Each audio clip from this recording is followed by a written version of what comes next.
Hello everybody and welcome to another Zwift test video. This time, for those pedantic people out there, level 31 to level 40. 8 bikes in this and a few manufacturers that we've not seen anything from in the previous test, so it's going to be really exciting to see how those bikes get on. Before this video gets underway, can I just take 1 minute just to say, over 70% of you aren't subscribed to the channel. It would mean the world to me and the crew, the cameraman, the sound man, and me, if you just took the time to hit that subscribe button. Really do appreciate each and every one of you that have done already and those that will do in the future.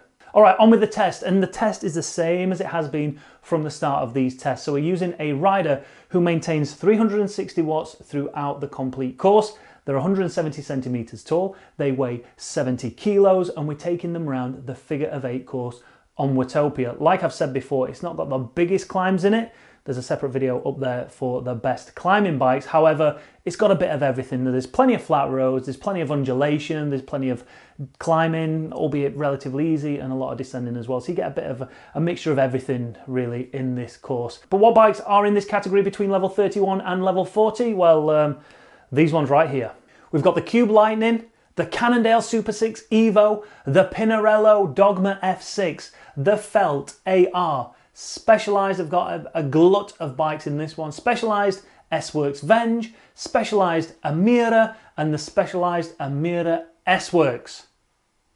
And within these 8 bikes, we have got various different levels of aero and weight rating. But it's going to be interesting to see how these weight ratings compare and aero ratings compare to the bikes from previous tests. When we compare something from level 1 to level 10 with an aero of 4, is it going to be setting the same time or similar time to a bike in the level 31 to 40, or again, like we spoke about in various different tests, is the aero and weight star rating in Zwift a load of horse? Anyway, let's get on with the test. Counting down from number 8 down to number 1. Here is your top 8, not your top 8, your only 8 bikes available from the drop shop, level 31 to level 40.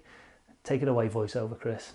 In a joint 6th, I presume you work it out like this, is the Cube Litening and the Specialized Amira.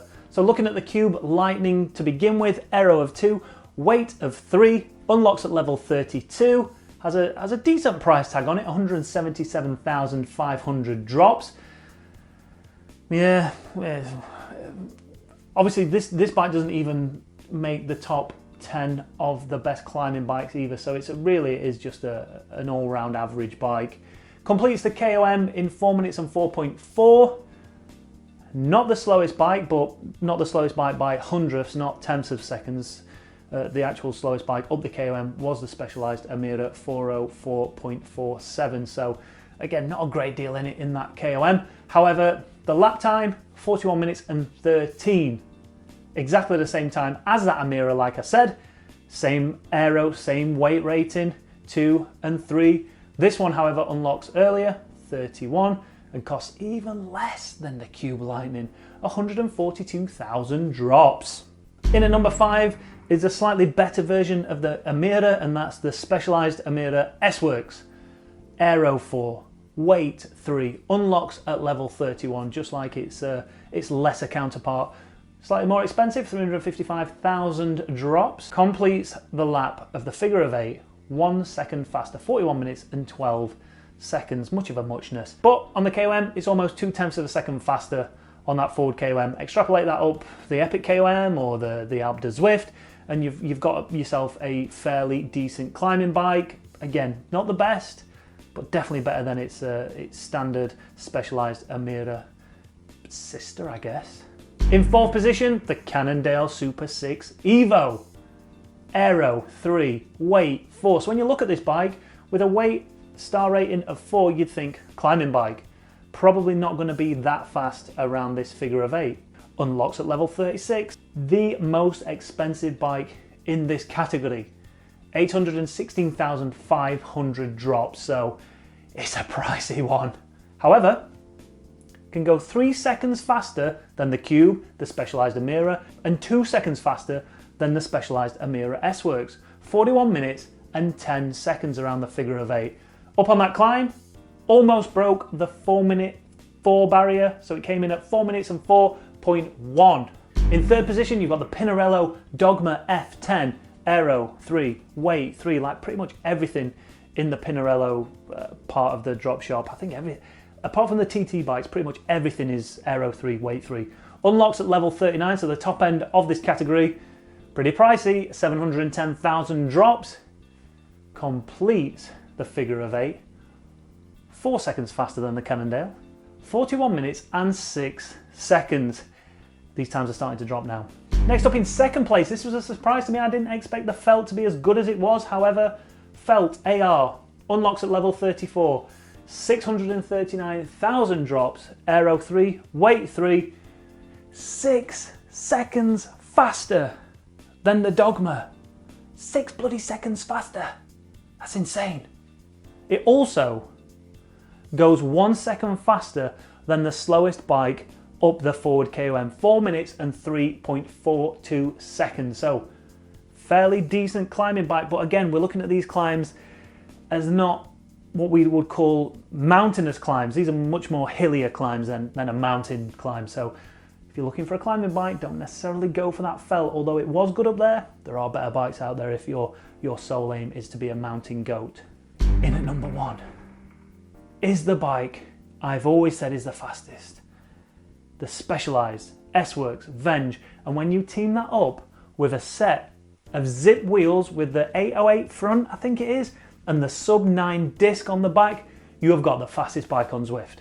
Aero 3, weight 3, unlocks at level 33, all the bloody 3s, apart from when you get to the price. 798,000 drops. It only goes 1 second faster than the Felt. However, when you compare it to the rest of the bikes there, you have got a very, very fast bike. Also, even though it doesn't have a 4-star weight rating, it is the fastest bike up that forward KOM, which is obviously because of those slight undulations in it, that it manages to pick up more speed than the rest of the bikes. And because the final part of that KOM isn't necessarily that steep, again, one of these aero bikes that's got good aero, that's got good weight saving, that is a fast bike, manages to make up plenty of time. So these reverse KOM times are a little skewed, but I'm just putting them in there anyway, all right? But Specialized S-Works Venge, fastest bike on Zwift. End of. Unless you're going up a hill.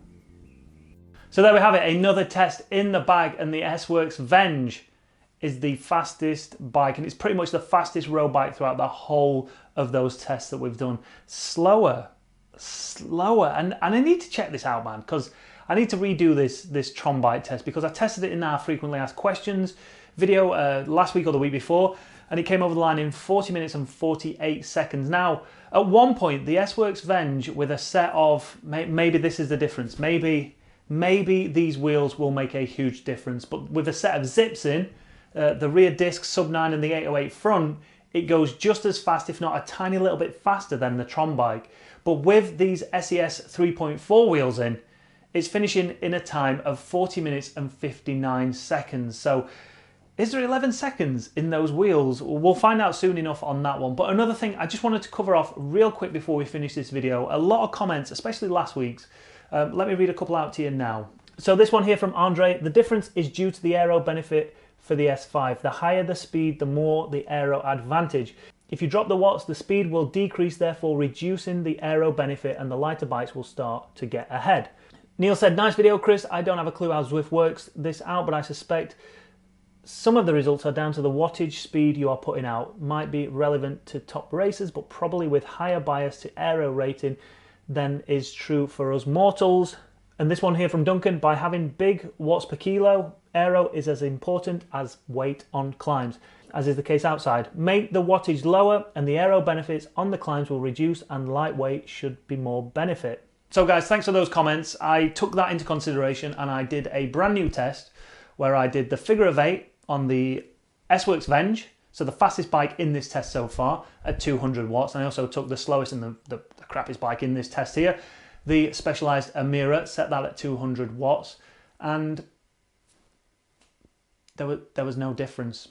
All right, so as you can see here on the screen, we have a spreadsheet done by a very intelligent man. It wasn't me, but thank you, Q, for making this for me. As you can see, the top there we have The Venge S-Works and the Amira both at 360 watts. You can see the minutes and seconds it took to complete the course, 40 minutes and 59 and 41 minutes and 13 seconds respectively. That is a total difference of 14 seconds between the Venge and the Amira. In terms of a percentage, that makes the Venge 0.57% faster than the Amira. Take a look down below there, that's 200 watts. So you've got the Amira there, 52.45, and the Venge finishing slightly quicker at 52.28. That's a difference between those two at 200 watts of 17 seconds. However, in terms of a percentage of the overall time, there's very little in it. 0.54% slower, the Amira, compared to the S-Works. So it doesn't matter if you're at 300 watts, 400 watts, 500 watts, 1,000 watts, 2 watts. The terms of percentage between the bikes doesn't change. I hope that clears it up and it's not as confusing as I've just made it sound. Ta.